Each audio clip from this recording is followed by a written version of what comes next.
Self confidence एक ऐसी चीज़ है जिसके बिना हम ज़िंदगी में कुछ भी नहीं कर सकते।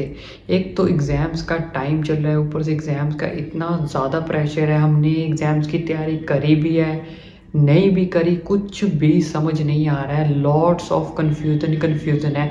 और ये सब कुछ क्यों हो रहा है, किसकी वजह से हो रहा है, ये सब जो होता है वो सब कुछ आपके सेल्फ कॉन्फिडेंस की वजह से हो रहा है। एक साइड वो लोग होते हैं जिन्होंने एग्ज़ाम्स की तैयारी तो कर ली है, लेकिन समझ नहीं आता कि ये भी हुआ है, ये हुआ है या नहीं हुआ, इसमें हमारे माइंड में ये चीज़ बैठी है या नहीं बैठी, हमें आता है या नहीं आता। और दूसरी साइड वो लोग होते हैं जिनको लगता है कि यार मेरा ये पढ़ने को मन ही नहीं कर रहा है, मैं इसको कैसे पढूँ, क्या करूँ इसका, मेरे अंदर कोई सेल्फ कॉन्फिडेंस गेन करे, बिल्ड करे, ताकि मैं इस एग्ज़ाम्स को, इस चीज़ को अच्छे से क्या कर पाऊँ, अटेम्प्ट कर पाऊँ। आज की वीडियो बहुत ही ज़्यादा जो है इम्पोर्टेंट होने वाली है। तो आज की वीडियो को बिना स्किप करे वीडियो को पूरा देखें। अगर आपने ये वीडियो देख ली ना, तो आपका जो सेल्फ कॉन्फिडेंस है वो लाइफ टाइम तक कभी भी जो है वो गायब नहीं होगा। आज की वीडियो थोड़ी लंबी ज़रूर हो सकती है, लेकिन इस वीडियो को देखने के बाद आपको कभी भी लाइफ में ऐसा फील नहीं होगा कि मेरे अंदर जो है वो सेल्फ कॉन्फिडेंस की अंदर कमी है, ना मैं ये कर सकता हूँ, ना मैं ये कर सकता हूँ। पूरी वीडियो एंड होने तक आप बोलोगे मैं अब सब कुछ कर सकता हूँ। तो सेल्फ कॉन्फिडेंस के अंदर हम सबसे पहले बात करेंगे प्रेपरेशन। तो सबसे पहला हमारा पार्ट है प्रेपरेशन।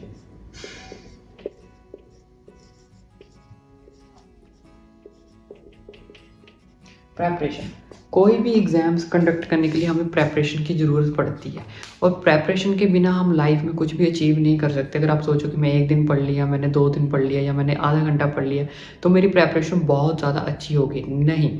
किसी भी चीज़ को प्रेपरेशन करने के लिए आप थोड़ा-सा उसे टाइम दीजिए, थोड़ा-सा उस चीज़ों को समझने की कोशिश करिए।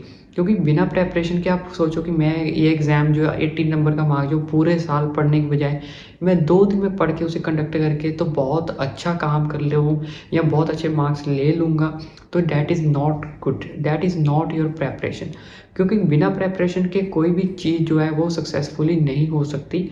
प्रेपरेशन करने के लिए आपको सबसे पहले ध्यान देना पड़ेगा अपने आसपास के एनवायरनमेंट का, कि आप जहाँ पे भी स्टडी करने बैठे वहाँ का जो आपका एनवायरनमेंट है वो कैसा है। वहाँ पे वो जितना भी एनवायरनमेंट आपका होना चाहिए वो सारा का सारा डिस्ट्रैक्शन फ्री होना चाहिए। कोई बच्चे ना हो आसपास, कोई टीवी ना चल रहा हो, कोई प्लेग्राउंड ना हो। टोटली आपको क्या रखना है, डिस्ट्रैक्शन फ्री रखना है अपना एरिया। और जितना ज़्यादा आप स्मॉल एरिया चूज़ करें उतना ज़्यादा बेटर, क्योंकि पढ़ने के लिए small area is the one of the best place.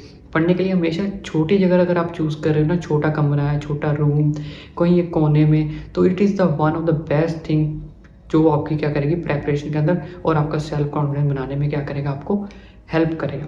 इसके साथ साथ आपने एक और चीज़ का ध्यान रखना है कि जब भी आप अपनी स्टडी करें उसको ग्राफिकली पढ़ें, लाइक उसमें आप डायग्राम्स यूज़ करें, ग्राफिकली एनिमेटेड यूज़ कर सकते हो, आप पिक्चर्स यूज़ कर सकते हो। कभी भी बुक्स के ऊपर बैठ के डिपेंडेंट ना रहें, कि बुक्स में क्या होता है, बुक्स में आप सिर्फ बुक खोलते हो, उसमें काले काले वर्ड्स लिखे होते हैं, जैसे आप बुक खोलते हो या तो आपको नींद आ जाती है या फिर कुछ बातें समझ नहीं आती, तो 2-3 मिनट हम बड़ी मुश्किल से आधा घंटा पढ़ते हैं, फिर हम बाहर को भागने की कोशिश करते हैं। तो कभी भी बुक्स के ऊपर डिपेंड रह के ना पढ़े, बुक्स को क्या करें, थोड़ा बहुत क्या करें, बुक्स के अंदर चेंज लाएं। बुक्स में अगर आप चेंज नहीं ला सकते तो आसपास अपनी चीज़ों को मेंशन करने की कोशिश कीजिए, ग्राफिकली चले जाइए, एनिमेशन में चले जाइए। तो उस चीज़ को क्या करिए, चीज़ को मोल्ड करने की कोशिश करिए, कि जो बुक में लिखा गया अगर मैं उसको ग्राफिकली करके देखूँ या एनिमेटेड में बना के देखूँ तो आपके सामने एक स्क्रीन दिखाई देगी। तो उस चीज़ को क्या करिए, पढ़ने की कोशिश करिए कि यार जैसे मेरे आगे मूवी चल रही है या इस तरह का मेरा सॉन्ग चल रहा है, स्टडी को किस में कन्वर्ट कर दीजिए, एक एनिमेटेड मूवी में कन्वर्ट कर दीजिए। क्योंकि इस तरह की चीज़ें अगर आप करने की कोशिश करोगे तो वो सारी की सारी जो चीज़ें आपने सोची हैं वो सारी की सारी आपके क्या करेंगे, माइंड में बैठ जाएंगी। अभी भी आपको एग्जाम की तैयारी करनी है, कोई भी टेस्ट की तैयारी करनी है, तो आसपास अपनी सबसे पहले डिस्ट्रैक्शन को ख़त्म करिए।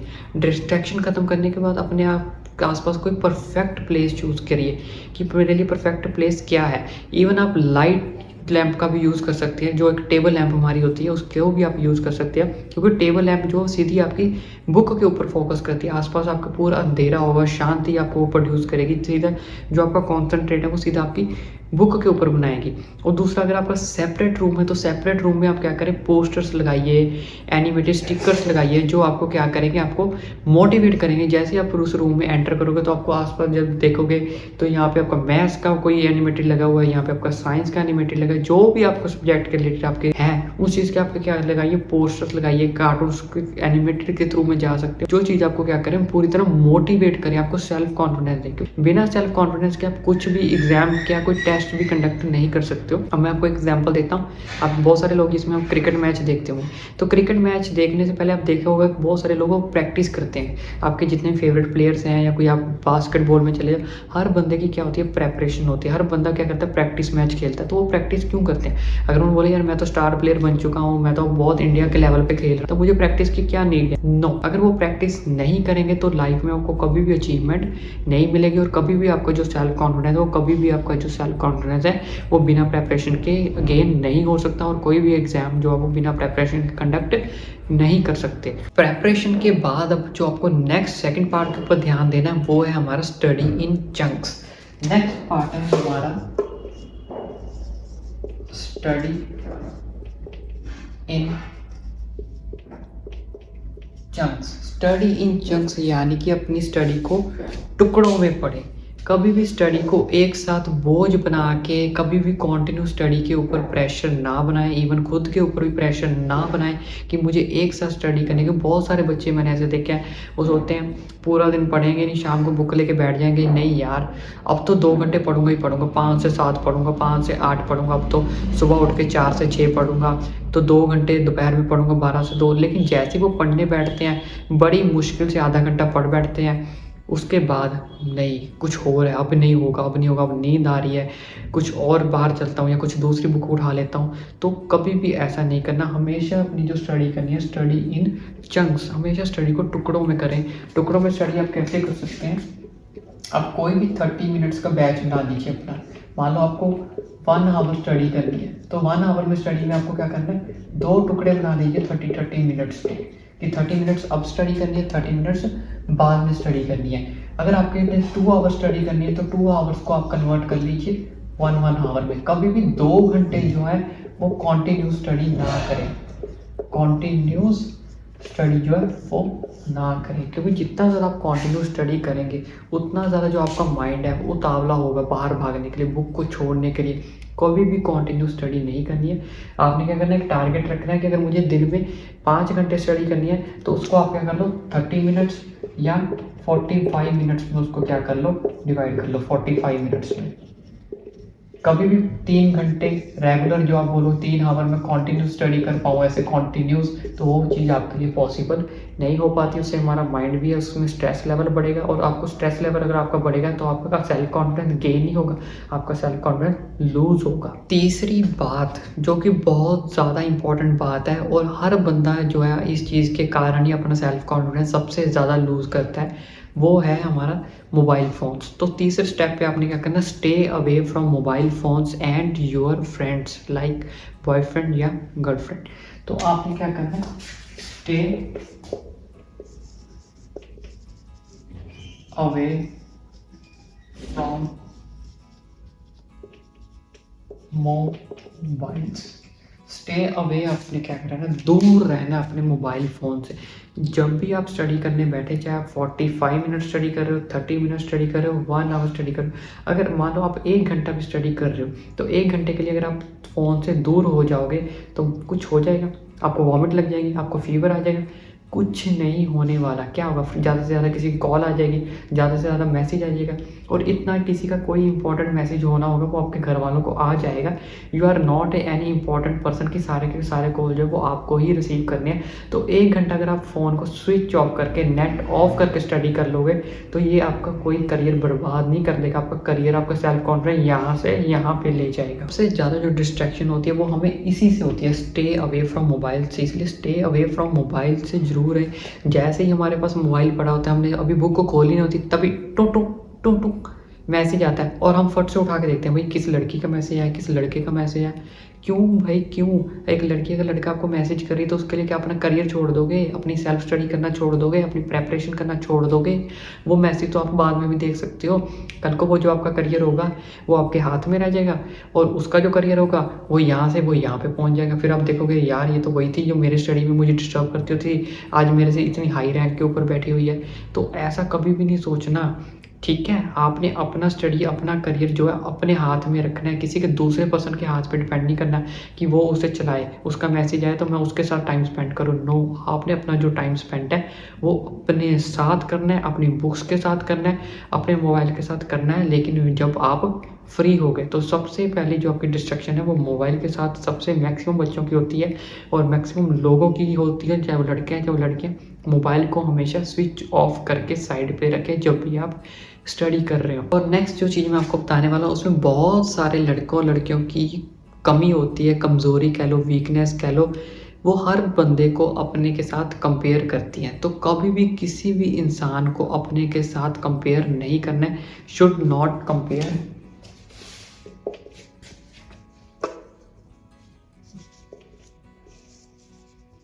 should not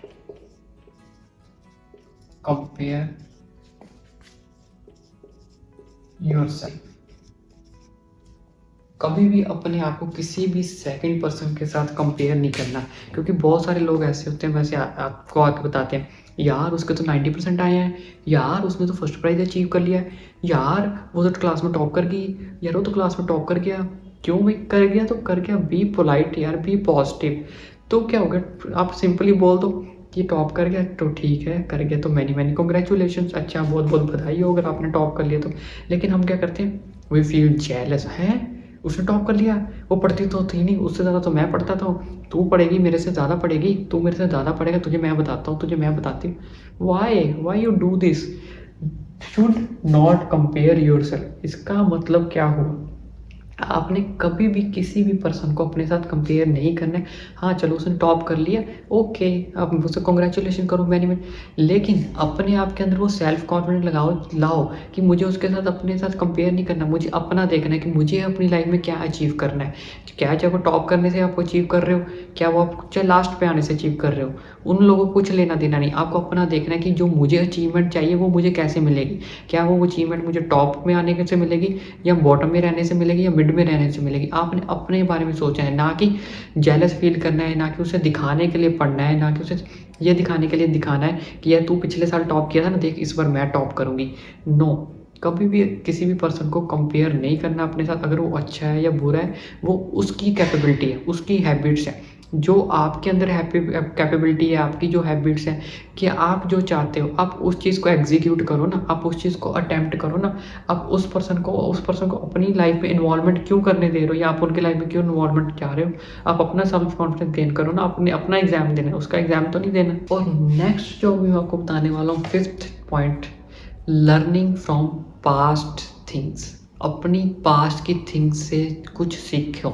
बहुत सारे लोग ऐसे होते हैं जो इस चीज़ को क्या कर देते हैं, निगलेक्ट कर देते हैं, या फिर इस चीज़ के ऊपर क्या करते हैं, ध्यान नहीं देते हैं। लेकिन इस चीज़ के ऊपर ध्यान देना ही आपका सबसे सेल्फ कॉन्फिडेंस को गेन करने का मेन पॉइंट है। Learning from past things. जो भी आपने पास्ट में गलतियां की हैं, पास्ट में आपने मिस्टेक्स की हैं, उनसे कुछ चीज़ों को लर्न करो। मान लो आपके एग्ज़ाम्स जो है मिड टर्म में, प्री बोर्ड में बहुत ही ज़्यादा कम आए थे, या फिर आपने क्वेश्चन में एक मिस्टेक कर दी थी, आपने कोई यूनिट नहीं डाला, आपने प्लस माइनस की गलती कर दी, या फिर आप क्वेश्चन लिखते लिखते भूल गए। तो उन चीज़ों से सीखो कि मुझे वो जो मिड टर्म का एग्जाम हुआ था, या वो प्री बोर्ड का एग्जाम हुआ था, या वो मेरा कोई मंथली यूनिट टेस्ट हुआ था, तो उस चीज़ में मेरे जो नंबर थे वो किस चीज़ से कट थे, मैंने वहाँ पर ऐसी क्या गलती कर दी थी जो टीचर ने मेरे इतने सारे नंबर काट लिए। तो उन चीज़ों को सुधारो, उन चीज़ों के ऊपर कॉन्सेंट्रेट करो। अगर आप उन चीज़ों को कॉन्सेंट्रेट ही नहीं करोगे, चलो कट गए कोई दिक्कत नहीं है, तो एग्जाम से अगर दोबारा कट के फिर आप क्या करोगे, एग्जाम का सर्टिफिकेट तो दोबारा नहीं बनेगा। प्री बोर्ड का तो चलो ठीक है, प्री बोर्ड थे, अभी फाइनल एग्जाम आने बाकी थे, लेकिन फिर फाइनल एग्जाम में वो गलती करोगे तो क्या करोगे, सेल्फ कॉन्फिडेंस कहाँ से लाओगे? फिर छोटी छोटी मिस्टेक्स आपका सेल्फ कॉन्फिडेंस बढ़ाती नहीं है, गिराती है। अगर छोटी छोटी बात पे आपका जो सेल्फ कॉन्फिडेंस नीचे नीचे नीचे नीचे गिरता जाएगा तो आप उठोगे कैसे? सीढ़ी एक बाय एक स्टेप चढ़ी जाती है, या ना कि 1 से आप सीधा 5वें फ्लोर पे पहुँच जाओगे। इस चीज़ को हमेशा याद रखना। सीढ़ी चढ़ने के लिए आपको स्टेप 1 बाय 1 ही चढ़ना पड़ेगा। हाँ, 1 से आप 3rd पे जा सकते हो, 1 जंप कर सकते हो, लेकिन हर बार जंप करोगे तो चोट लगने के चांसेस भी हैं और गिरने के चांसेस भी हैं। तो हर बार स्टेप कौन आपको बोलेगा कि चल तू मेरे ऊपर पैर रख, फर्स्ट की सेकंड की जगह तू 3rd पे निकल जा। नीचे आना तो बहुत आसान है, ज़रा-सा आपको कोई ऐसे पुश भी कर देगा ना, तो आप नीचे-नीचे ऐसे नीचे गिरते जाओगे। लेकिन अगर वही आपको बोले ना कि ऊपर जाना है, छोड़ वो तुम्हें धक्का मारेगा, बोलता तू क्यों ऊपर जाएगा? तेरी जगह मैं जाऊँगा फर्स्ट फ्लोर पे, मैं जाऊँगा फर्स्ट विनर पे। तो इस चीज़ को सीखो। लर्निंग फ्रॉम पास्ट में जितनी भी गलतियाँ की हैं, जो भी आपने मिस्टेक्स की हैं, जो भी आपने प्रॉब्लम्स क्रिएट किए हैं, सब चीज़ों को सॉल्व करो। उन चीज़ों के ऊपर नज़र बना के रखो कि वो गलतियाँ क्या थी, उसमें क्या मिस्टेक्स हुई थी। Everything should be sort out. अगर आप उसे करना चाहते हो तो उस चीज़ को सॉर्ट आउट करो। और अभी जो मैं आपको लास्ट स्टेप बताने वाला हूँ, वो भी बहुत ज़्यादा इम्पोर्टेंट स्टेप है। उस चीज़ को तो आप एवरी वीक अटेम्प्ट करो ना, तो बहुत अच्छी बात है। वो स्टेप है हमारा अटेम्प्ट द टेस्ट। उसमें आपको क्या करना है, अपने टेस्ट को क्या करना है, अटेम्प्ट करने हैं। Attempt the test. अपने जितने भी आपके टेस्ट्स होते हैं उनको अटेम्प्ट करो, चाहे वो मॉक टेस्ट है, सब्जेक्टिव टेस्ट है, ऑब्जेक्टिव टेस्ट है, प्रीवियस ईयर पेपर्स हैं, सबको सॉल्व करके देखो। जितना ज़्यादा आप ये सब चीज़ों के ऊपर कॉन्सेंट्रेट करोगे अपने टेस्ट्स के ऊपर, उतनी ज़्यादा जो आपकी क्लैरिफिकेशन होगी एग्ज़ाम्स के अंदर, आपको पता चलेगा कि उसमें जितनी जो आपकी प्रेपरेशन की है वो सारी की सारी आपकी यहाँ पे आके निकलेगी टेस्ट के ऊपर। कि जितनी ज़्यादा आपने प्रेपरेशन की थी, जितना आपने चंक्स में स्टडी की थी, 1 आवर 2 आवर, क्या वो आपके लिए काफ़ी थी? 30 मिनट्स आपके लिए काफ़ी टुकड़ों में जो आपका पड़ा, उसका जो बेनिफिट है वो आपको कहाँ मिलेगा? यहाँ पे टेस्ट में आके मिलेगा। जो आपने मोबाइल फ़ोन को त्याग दिया है, 1-1 घंटा आपने स्विच ऑफ करके रखा है, क्या उसका रिजल्ट मुझे मिला है? वो सब कुछ जो आपका वो इस चीज़ में आके निकलेगा, इस चीज़ में, टेस्ट में आके। तो हर चीज़ जो आपको टेस्ट में आके जो है वो पता चलेगी। इतने जो हमने स्टेप फॉलो किए हैं, क्या वो एग्जीक्यूट आपके अंदर अच्छे से हुए हैं? उससे आपका जो सेल्फ कॉन्फिडेंस और बढ़ेगा। जितने ज़्यादा आपने क्वेश्चन सॉल्व कर लिए, उतना ज़्यादा जो आपका सेल्फ कॉन्फिडेंस है वो अबव होता जाएगा। और इसके साथ साथ आपको ये भी पता चलेगा, जितने ज़्यादा आप मॉक टेस्ट दोगे, जितने ज़्यादा सब्जेक्टिव टेस्ट दोगे, उसमें आपको ये भी पता चलेगा कि एग्ज़ाम में किस टाइप के क्वेश्चंस आ रहे हैं, कि हमने उस क्वेश्चंस को कैसे इंटरप्ट करना है, किस टाइप के क्वेश्चन पूछे जा रहे हैं, क्या मेरी उन क्वेश्चन के बारे में कितनी तैयारी है, किस क्वेश्चन को कितने मार्क्स में लिखना है, किस टॉपिक को कहाँ पे अटैम्प्ट करना है, कैसा आपको जो क्वेश्चन है वो एग्ज़ाम में पूछे जाने वाला है, और आपको वैसा क्वेश्चन आता है या नहीं आता। सारी की सारी जो चीज़ें हैं वो आपकी इस टेस्ट के अंदर प्रिपेयर हो जाएगी। तो कभी भी टेस्ट से ना भागे। इवन खुद जितने आपके घर पे टेस्ट पड़े हैं, प्रीवियस ईयर पेपर्स पड़े हैं, उन सबको एग्ज़ाम से पहले ज़रूर सॉल्व करें। कम से कम 5 ईयर जो पेपर है पिछले लास्ट 5 ईयर्स के, उनको तो सॉल्व करके डेफिनेटली जाए। क्योंकि अगर 5 में से अगर आपने 4 पेपर भी सॉल्व कर लिए ना अच्छे से, तो उससे होगा आपको 95% जो आपकी तैयारी है वो हो चुकी है। तो एग्ज़ाम में आपको कभी भी घबराहट नहीं होगी। आपको जो सेल्फ कॉन्फिडेंस है वो हमेशा आपका हाई लेवल पे रहेगा, लो लेवल पे नहीं रहेगा। क्योंकि आपको पता है किस टाइप के क्वेश्चंस आ रहे हैं, किस टाइप के क्वेश्चंस पूछे जा रहे हैं, किस टाइप के आंसर्स आपने लिखने हैं, सब कुछ आपको पता होगा।